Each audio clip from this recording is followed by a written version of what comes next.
Okay, let's talk a little bit about the different seams that you can use on a bishop or really anything.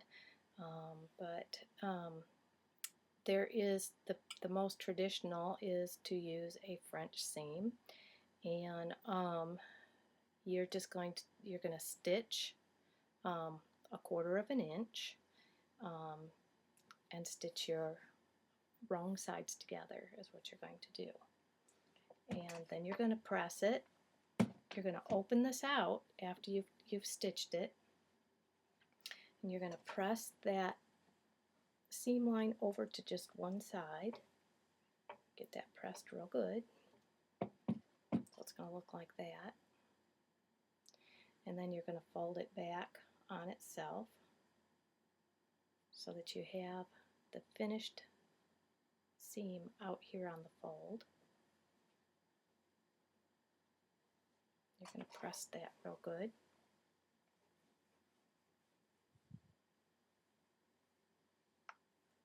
And then you're going to open it back up, and you may want to trim off your seam allowance. You want your seam allowance to be tiny, but you don't want to be right into your stitching. But when you fold back, and if you want really tiny French seams, you don't want any little fabric fuzzies and threads popping out of that seam line. So it's always a good idea to trim away any of those little thread fuzzies that are sticking out and get that seam nice and straight, that seam allowance cut, and then fold it back. And then you're going to take it back to your sewing machine, and I don't know if you can see this, but you're going to stitch, and I like very, very tiny French seams, so you're going to stitch as close to where you can see that little piece of folded seam allowance. You're going to stitch that, and that will give you a nice French seam. And I'm going to take a little break here, and I'm going to stitch mine, and then I'm going to come back and I'm going to show you what it looks like. Okay, I have gone and I have stitched, and so now you have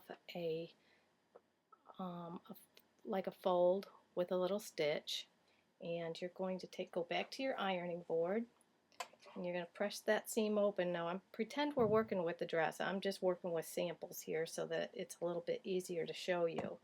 So now I've folded that. There's my French seam. It's all a finished seam, and there's what it looks like on the front side. Okay, and this is the traditional way to do a French seam, which most people may use. Now my next demonstration is I'm going to show you another way. If you have a serger, it's nice to set your machine up for a 3-thread narrow seam, and I have gone and I have stitched that on my serger, which has given a nice edge. Now you could just do this and finish off your seam that way, constructing your bishop. I have done this before. It runs through the pleater really nice. You have very little of a bump to go over when it's running through the needles on your pleater. If you prefer to have a French seam on your shoulders, then you can stitch it like I have, and then you're going to go back to your ironing board and you're going to iron that over, and you're going to bring that fold back on itself, press it down, and then you're going to go back to your sewing machine just like you did with the traditional French seam, and you're going to run a seam line right on the other side of that little bump that you feel, and you will have a serged French seam. And either way is fine. You can do them either way that you want. The other way to do a bishop dress. Some instructions I have seen where people have ran their pieces of their bishop through their pleater and not stitched their shoulder seams, and then they hand stitch those shoulder seams together. That is my least favorite way of doing it, and I have just found that I just don't like that way at all, because it seems like your pleats don't line up real good, and I like my whole bishop dress to go through the pleater all at one time, all the pieces. So either method is fine that you choose to do. You pick which way you want. I tend to use the serged seam, and just because it has the least amount of excess fabric that is going to go through that pleater when you pleat your bishop up.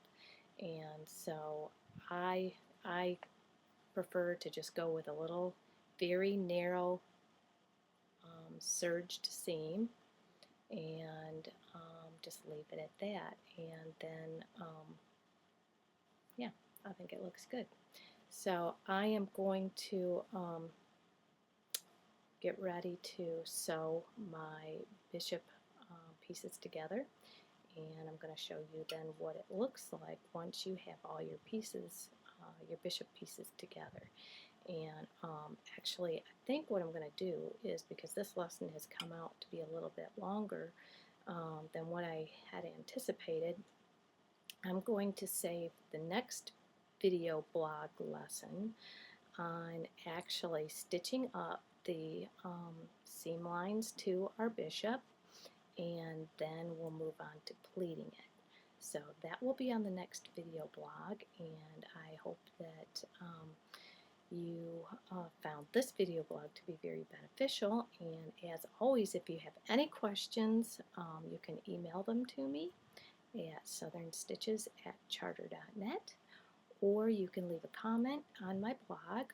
And sometimes it's nice when you leave a comment on the blog, because other people can see those questions that you're asking, and it might spark some questions in them to ask too.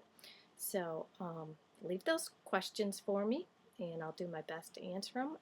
I am in no way a professional. I just want to share my knowledge on how I do my bishops, and I hope that it helps you along the way as you make your bishop dresses. And so until next time, this will be it for today. I hope you enjoyed the lesson.